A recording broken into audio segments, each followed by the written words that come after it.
was a surreal moment. It's not something you was expecting to happen. Where were you? I was just getting out of my car. Where?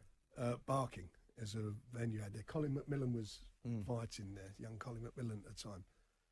And getting out of the car, and I heard a bang, and I thought it was a car backfiring.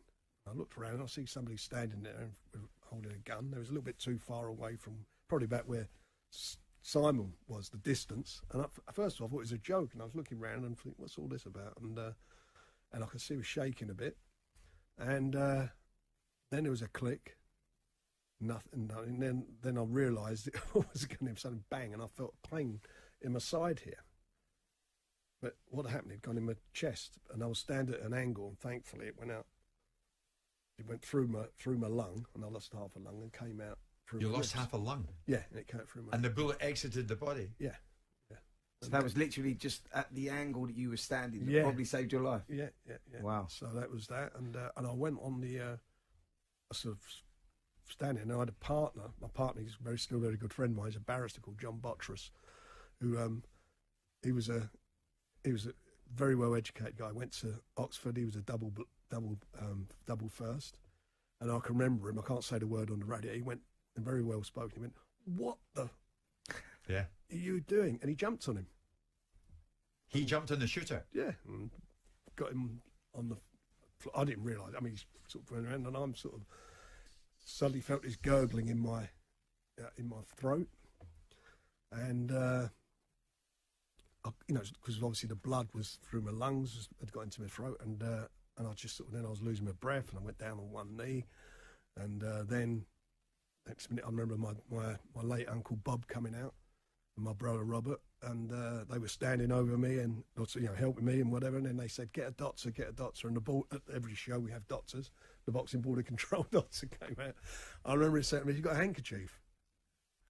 And I said, "Yeah." So he got the hanky out, and he said, "Hold it on the thing." So I'm holding a hanky, and then at that time the ambulances were all on strike. You remember they had the ambulance strike? So next minute they bundled me in the back of a police van, and they done like a 16-point turn up the curbs and everything, and I was going, oh, and they drove me up to the hospital, and that was it. Wow. And that was it? That was it, yeah. Was this an old score being settled? I don't know about a score being settled, just a lunatic. A lunatic who thought that was his way of whatever he thought it was. But at the end of the day, I'm here doing what I've always been doing, and that's all that matters to me. But it was a close shave, wasn't it? It certainly was. Do you know who shot you? Yeah. I do now. I didn't know then.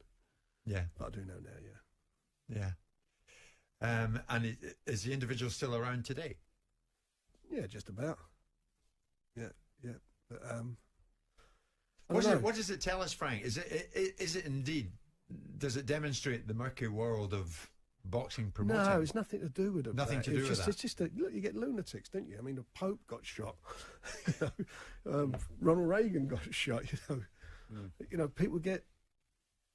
It happens, doesn't it? People get. It just happens, and you find a lunatic, and the lunatic does things, and actually an incompetent lunatic at that.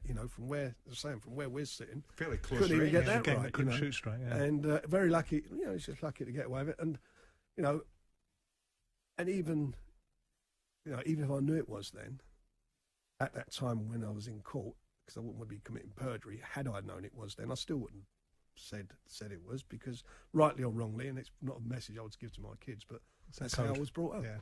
So that's how it is, and afterwards you find out, and obviously you think, how can I put it? You want to settle things like that. Obviously that is in your head, and my family, certainly my uncle and my dad, and that they were sort of, I come from a pretty Islington. They were a well-known family in Islington, and I'm sure they would. Well, they did want to sort things out, and I just wouldn't go down that road. For me, that was been the defeat. Ain't no love in the heart of the city.